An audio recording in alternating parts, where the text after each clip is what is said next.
Thank you very much. I'm delighted to be here this evening. Are parents allowed to be proud? Well, I'm proud tonight to have my introduction by my son, but I'm also very pleased to be here on this very important event. Of all the presidents that I have met over the many decades, President Reagan was the one that I knew the best and visited with the most and had most in common. The first time I met Ronald Reagan was in 1976, when I led the Texas delegation to the convention in Kansas City. And later on, when he became president in 1980, shortly thereafter, he instituted the Gold Commission. And I was a member of the Gold Commission, and one particular day we were finishing up on the Gold Commission, and I was scheduled to go to Houston, but I was late to get out to the airport, but President Reagan said that he was flying over in his helicopter, and I was able to fly with President Reagan from the White House out to Andrews Air Force Base. So I had a one-on-one with him on this occasion. And, of course, the subject of the gold standard came up. And he said something to me that was very interesting and has stuck with me. He says, there has never been a great nation that gave up the gold standard that remained great. He saw money issue as being a very important issue, and he saw the danger of not having any restraint on the monetary authorities. Now, his concerns obviously were the same as mine, and guess what? We're in a situation today that demonstrates what happens when you have no control of the monetary authorities. And this is the reason that for many decades I have been talking about monetary policy and the Federal Reserve, and why not only should we audit the Federal Reserve, but we need to change our foreign policy and our monetary policy. The reason this is so important is Congress gets licensed to spend money. If they don't have to collect it by taxation, then they can borrow to a degree, but they never come up with enough money. So what do? They send the bills over to the Federal Reserve and they print the money.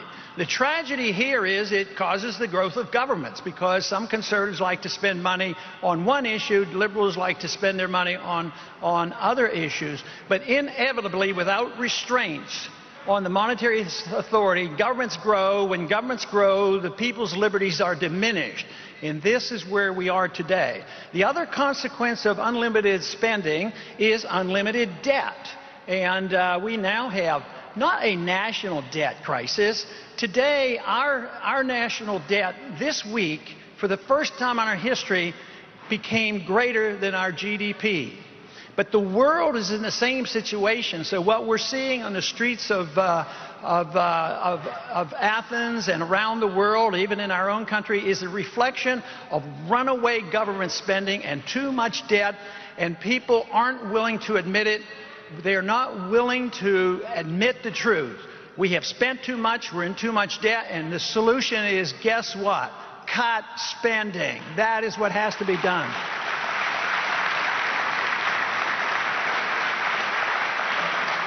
This is the reason why in my program that I have suggested in the campaign is, in the first year, cut $1 trillion out of the budget.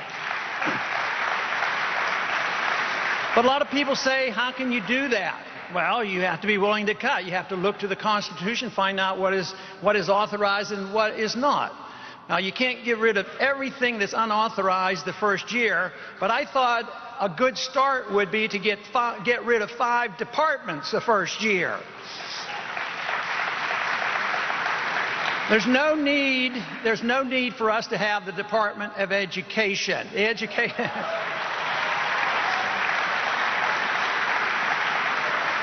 We've spent hundreds of billions of dollars. The federal government has taken over, and what have they given us? A poorer education system. We've graduated a lot of students from college that are embedded with debt and no jobs. So this system that we have had for the last 40 or 50 years, run under Keynesian economics, has been a total failure. The liberals wanted to give a house to everybody, and what did it do? It caused a housing bubble which collapsed. Guess what? The wealthy got bailed out with TARP funds and Federal Reserve funds. The middle class lost their jobs and they lost their houses. What we're witnessing today is the failure of a system. This is the end of an era.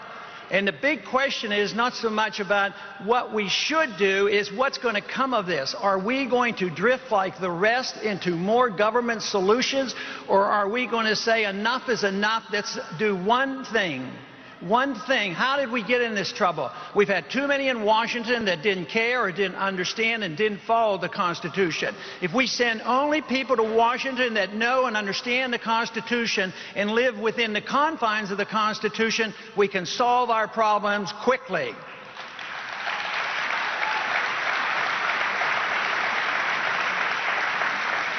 But we have to change policy. How can we cut and still take care of some of the priorities? The program I have, I say protect the priorities, the elderly who have become dependent, the people who are getting child health care, who have become dependent. But we still have to cut. We have runaway spending overseas, and we cannot deny it. We have more weaponry than everybody else put together. And if you add up what we have and our allies, we have 70% of the weapons of the world. We don't need more weapons. We need a wiser foreign policy. We do not need to be the policemen of the world. We do not need to be nation building. We need to have a strong national defense. We need to mind our own business, end these wars, and start bringing our troops home.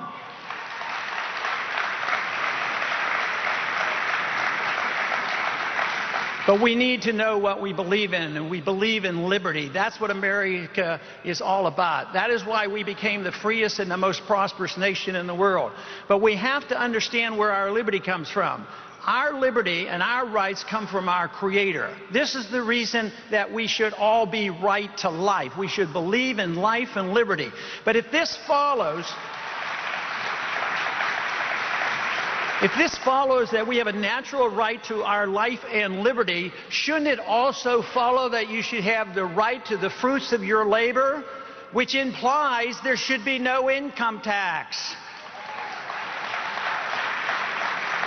The income tax is the worst of them. A national sales tax would be a disaster, but the income tax implies that the government owns all our revenues and they allow us to keep what they want under certain conditions. If you believe in liberty, free markets and contracts, sound money, and a sensible foreign policy, we could be back on our feet rather shortly. That is what I advocate, and that is what I work for. Thank you very much.